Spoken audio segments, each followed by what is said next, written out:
تو ضمن میں نے آپ سے ذکر کیا تھا کہ حضرت سلیمان علیہ السلام نے جو شیاطین کو قید کیا تھا وہ کوئی اور معاملہ تھا. تو آئیے اس معاملے کو بھی ذرا مختصراً آپ کے ساتھ شیئر کر دیتے ہیں کہ حضرت سلیمان علیہ السلام نے عام جنات کو نہیں قید کیا تھا, ان جنوں کو قید کیا تھا جو شیاطین من الجن تھے, یعنی جنوں میں سے شیطان. وہ کافر بھی ہو سکتے ہیں, سرکش بھی ہو سکتے ہیں, جیسے انسانوں میں سرکش ہوتے ہیں ویسے جنات میں بھی سرکش ہوتے ہیں.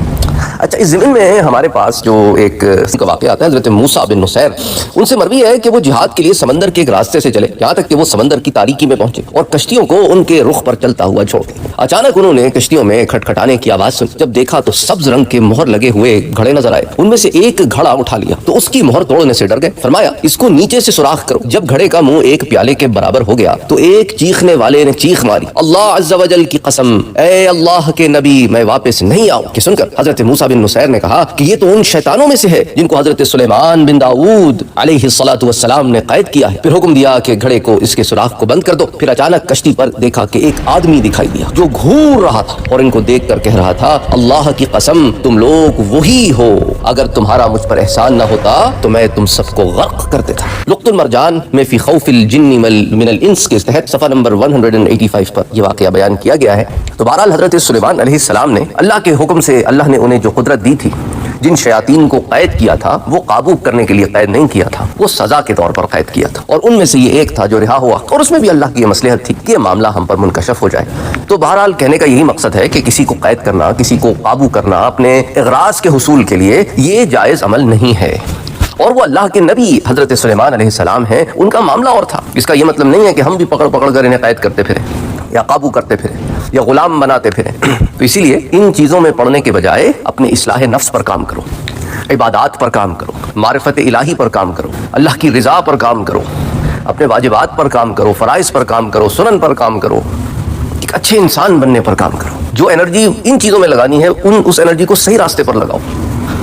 اگر طالب علم ہو تو علم حاصل کرو اور اس میں اچھی کارکردگی کرو, اچھی پرفارمنس دو, وہاں وقت لگاؤ, بجائے اس کے کہ ادھر ادھر وقت ضائع کرو. ویڈیو گیمز میں لگے ہوتے ہیں, کوئی محلے کے نکڑ پر بیٹھے ہوئے وقت ضائع کر رہے ہوتے ہیں, کوئی ساری رات گیمز کھیل کے کالی کر رہے ہوتے ہیں. عجیب آوا ہے.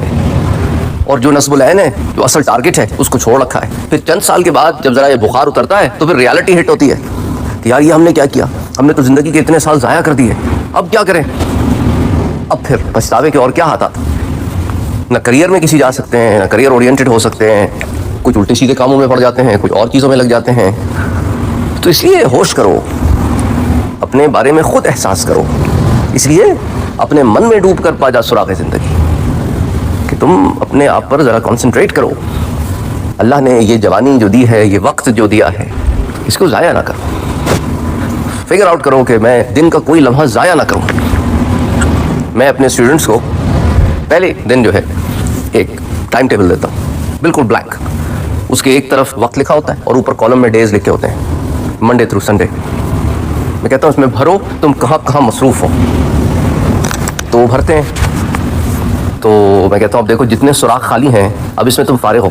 اب یہ فراغت جو ہے تمہاری, یہ تم اب کہاں اپلائی کرو گے اپنی اس ایجوکیشن پر, جو پیسے دے کر اتنی محنت سے پڑھ رہے ہو یا پڑھائے جا رہے ہو, whatever is the case. تو اب محنت کرو تاکہ جب وقت گزر جائے یہ تو تم اس وقت کا صحیح استعمال کیا ہو تم نے.